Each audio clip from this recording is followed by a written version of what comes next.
কালি ৰাতি ফোন আহিলে ধৰক আপোনাৰ 9টামান বজাত তাৰপৰা ফোন কৰিলে প্ৰথমে আমি ধৰক মোবাইলটো প্ৰথমে ৰিচিভ কৰিব নোৱাৰিলোঁ পিছত আমি নিজে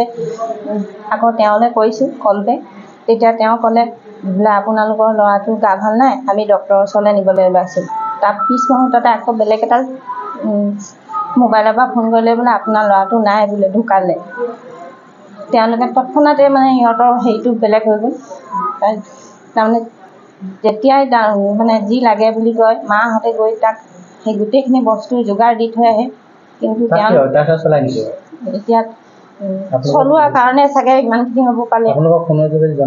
ইমান অত্যাচাৰ সেইখিনিতো নকয় তেওঁলোকে যিখিনি কিন্তু তেওঁলোকেতো কয় ভালেই হৈছে আমুক হৈছে তেনেকৈ যেতিয়া আপোনালোকক ফোন টকা পইচা দিলে তাহাঁতৰ দৰকাৰ হয় তেতিয়া আপোনালোকক বিচাৰে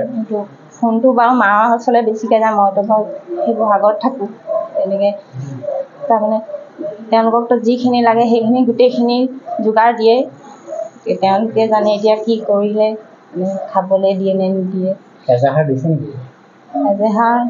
কালি দিছিলেগৈ নেকি মামাই তাতে মানে আৰু কাৰো লগত যাতে এনেকুৱা মানে এতিয়া সি থাকিব বুলি এইখন ঘৰ তাৰ কাৰণে বনোৱা হৈছিলে আজি সি এটা মিত্ৰ হৈ থাকিব আৰু যাতে কাৰো লগত এনেকুৱা নহয় কাৰণে চৰকাৰলৈ অনুৰোধ কৰিছোঁ এইখিনি আৰু মোৰ আচলতে লাহোৱালৰ নিবাসী শ্ৰী ডেভিড ফুকন কালি প্ৰায় তেখেতক নিউ লাইফ ফাউণ্ডেশ্যন নামৰ এটা মাৰ্ঘেৰিটা নিচামুক্ত কেন্দ্ৰৰ পৰা তেখেতলোকৰ ঘৰলৈ ফোন আহিছিলে যে তেখেতৰ অসুস্থতা হৈছে বুলি তাৰ তৎকালীনভাৱে তাৰ কিছু সময়ৰ পিছতে তেখেত মৃত বুলি তেখেতলোকে ঘোষণা কৰিলে আৰু আটাইতকৈ দুখৰ বিষয়টো এইটো হৈছে যে তেখেতলোকে মৃত বুলি কৈ দিয়াৰ পাছত তেখেতলোকে এম্বুলেঞ্চ এখনৰ থোৱাই দি তেখেতলোকৰ মৃত পৰিয়ালটোক তেখেতৰ ডেড বডিটো গতাই দিবলৈ আহিছে এই নিচামুক্ত কেন্দ্ৰটোক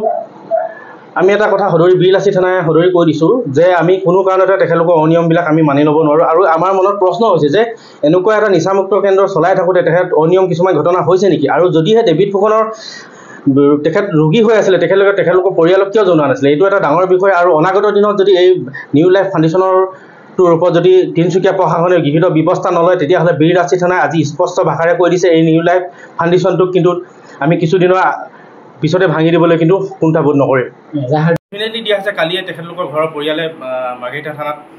মাৰ্ঘেৰিটা আৰক্ষী চকীত এখন এজাহাৰ দাখিল কৰিছে আৰু সেয়েহে আমি তেখেতলোকে লৈ অহা আমি মৃত